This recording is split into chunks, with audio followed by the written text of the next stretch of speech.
14 అంశాలకు మంత్రిమండలి ఆమోదం తెలిపింది. జనవరి 8న ప్రధానమంత్రి నరేంద్ర మోడీ ఏపీలో పర్యటిస్తారు. ప్రధాని టూర్ పైన కేబినెట్లో చర్చ జరిగింది. టూర్కు విస్తృతమైన ఏర్పాటు చేయాలని సీఎం చంద్రబాబు చెప్పారు. అటు పలు కంపెనీలకు రాష్ట్రంలో భూ కేటాయింపులు చేయాలని కేబినెట్ నిర్ణయించింది.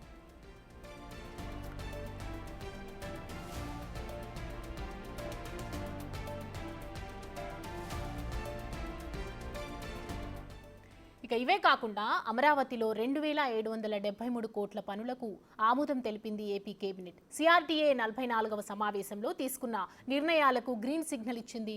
అనుమతులు జారీ చేసే అధికారం మున్సిపాలిటీలకు బదలాయించేలా చట్ట సవరణకు కేబినెట్ ఆమోదం తెలిపింది. పిఠాపురం ఏరియా డెవలప్మెంట్ అథారిటీలో కొత్తగా 19 పోస్టుల ఏర్పాటుకు కూడా గ్రీన్ సిగ్నల్ ఇచ్చింది. రామయ్యపట్నంలో ఏర్పాటు చేసే బీపీసీఎల్ రిఫైనరీ ఏర్పాటు, కాకినాడలో గ్రీన్ అమోనియా ప్లాంట్ ఏర్పాటుపై చర్చ జరిపారు. నంద్యాల, వైఎస్ఆర్, కర్నూలు జిల్లాల్లో విండ్, సోలార్ విద్యుత్ ప్లాంట్ల ఏర్పాటుకు ఆమోదం, చిత్తూరు జిల్లాలో హోంశాఖ ఐఆర్ బెటాలియన్ ఏర్పాటుకు కూడా ఆమోదం తెలిపినట్లుగా తెలుస్తోంది.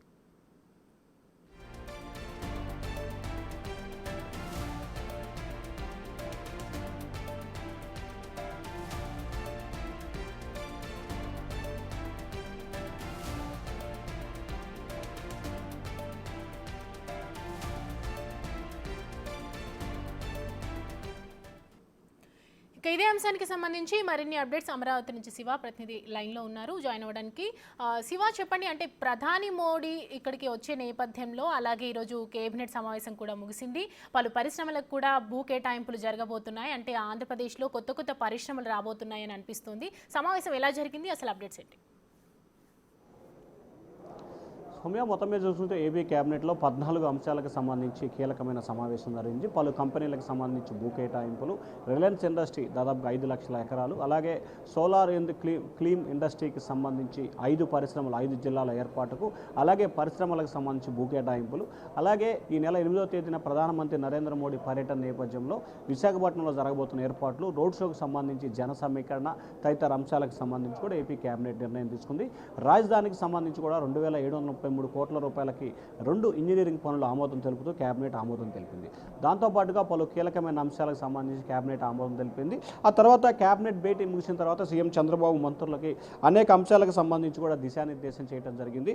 ముఖ్యంగా పాఠశాలకు సంబంధించి పునఃప్రారంభించాల్సింది వచ్చిన తర్వాత తల్లికి వందనం కార్యక్రమాన్ని ప్రారంభించాలని చెప్పి ప్రభుత్వం భావిస్తూ ఉంది. అంటే వచ్చే విద్యా సంవత్సరం నుంచి తల్లికి వందనం కార్యక్రమాన్ని ఏపీలో అమలు చేయబోతున్నట్లు కూడా తెలుస్తూ ఉంది. అలాగే పాఠశాల పురోగతిలోపు మెగా డిఎస్సీని కూడా అమలు చేయాలని చెప్పి, ఏదైతే మెగా డిఎస్సీ దాదాపుగా 16,300 పైగా పోస్టులకి నోటిఫికేషన్ ఇచ్చారో వివిధ కారణాల రీత్యా ఇప్పటివరకు వాయిదా పడుతూ వస్తుంది.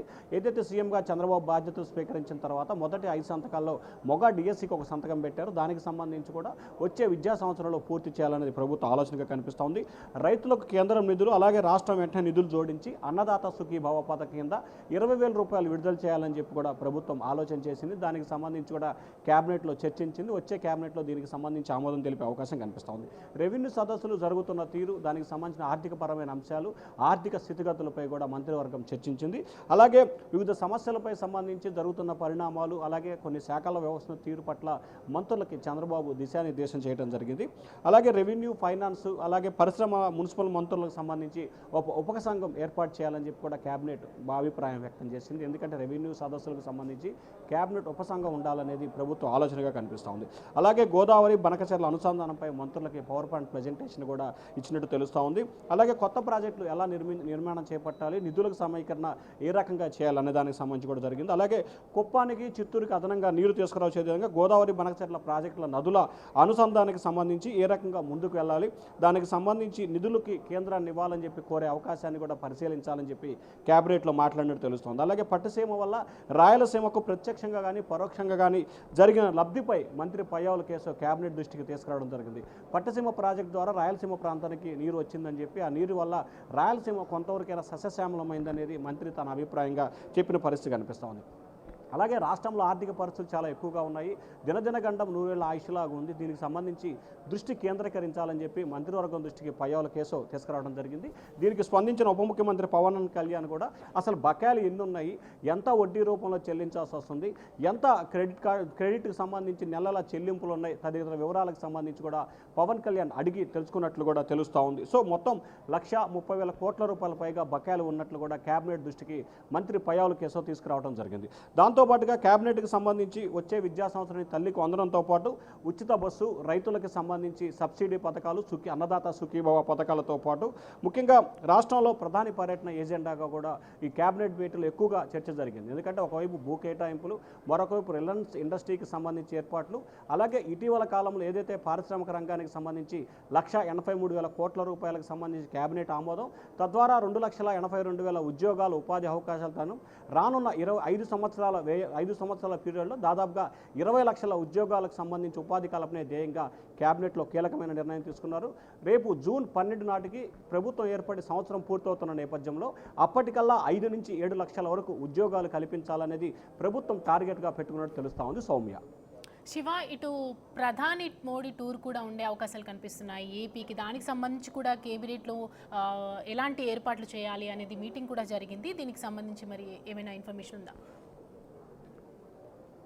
అంటే పక్కాగా ప్రధానమంత్రి నరేంద్ర మోడీ ఈ నెల 8వ తేదీన విశాఖపట్నంలో పర్యటిస్తున్నారు. విశాఖపట్నం పర్యటనకు సంబంధించి పలు అభివృద్ధి కార్యక్రమాలు ప్రారంభోత్సవం, పలు అభివృద్ధి కార్యక్రమాలకి శంకుస్థాపన కార్యక్రమాలు జరగబోతున్నాయి. దానికి సంబంధించి కూడా ప్రధానమంత్రి మధ్యాహ్నం 3 గంటల సమయంలో విశాఖపట్నం చేరుకుంటారు. అక్కడి నుంచి ఆయన రోడ్డు షో ద్వారా ఆ ప్రాంతం అంతా కూడా దాదాపుగా 2 నుంచి 3 కిలోమీటర్ల వరకు విశాఖపట్నంలో ప్రధానమంత్రి నరేంద్ర మోడీ రోడ్ షో ఉంటుంది. ఈ రోడ్ షోలో ప్రధానమంత్రి నరేంద్ర మోడీ పాటు ఉప ముఖ్యమంత్రి, ముఖ్యమంత్రి కూడా పాల్గొనబోతున్నారు. సో ఆ రోడ్ షోకి సంబంధించి జన సమీకరణ, అలాగే విశాఖపట్నం అంటే విశాఖపట్నానికి గత ప్రభుత్వం ఏమీ చేయలేదు, మనం చాలా చేసాం, ఇప్పుడు కూడా చాలా చేయబోతున్నాము. విశాఖపట్నాన్ని ఆర్థిక రాజధానిగా తీసుకొచ్చే ప్రయత్నం చేస్తున్నాం కాబట్టి ఖచ్చితంగా ఉత్తరాంధ్ర ప్రాంతాన్ని బలోపేతమే దిశగా ఇటు కూటమి ప్రభుత్వం చాలా అభిప్రాయానికి సంబంధించి అంటే అభివృద్ధికి సంబంధించి అగ్రతాంబూలం ఇస్తున్న నేపథ్యంలో ప్రధానమంత్రి నరేంద్ర మోడీ మొదటిసారిగా అంటే కూటమి ప్రభుత్వం ఏర్పడిన తర్వాత మొదటిసారిగా వస్తున్న నేపథ్యంలో అంగరంగ వైభవంగా స్వాగతం పలుకుతూ ప్రధానమంత్రి నరేంద్ర ప్రోగ్రామ్ని విజయవంతం చేయాలని చెప్పి కూడా ముఖ్యమంత్రి మంత్రులకి దిశానిర్దేశం చేసినట్టు తెలుస్తూ ఉంది. దీనికి సంబంధించి ఇవాళ రేపట్లోనే కొంతమంది 3 నుంచి 5 మంత్రులతో ప్రధానమంత్రి పర్యటన కోసం ఒక క్యాబినెట్ సంబంధించి కూడా మంత్రివర్గ ఉపసంఘం అంటే ఒక కమిటీ కూడా వేయాలని చెప్పి చంద్రబాబు ఆలోచన చేస్తూ ఉన్నారు. దానికి సంబంధించి ఇవాళ రేపట్లో కూడా ఒక కమిటీ అయితే ప్రధాని పర్యటన దృష్ట్యా ఎటువంటి ఏర్పాట్లు చేయాలి, దీనికి సంబంధించి ఏ రకమైన ఏర్పాట్లు చేయాలి, శంకుస్థాపనలు, ప్రారంభోత్సవాలు, రోడ్ షో, జన సమీకరణ, ఇట్లా అనేక అంశాలకు సంబంధించి కూడా ఒక కమిటీ వేయబోతున్నారు. ఆ కమిటీకి సంబంధించి కూడా మంత్రులు సభ్యులుగా ఉండి ఈ కమిటీ వేయబోతున్నట్టు తెలుస్తూ ఉంది. Soumya, thanks for the update Shiva.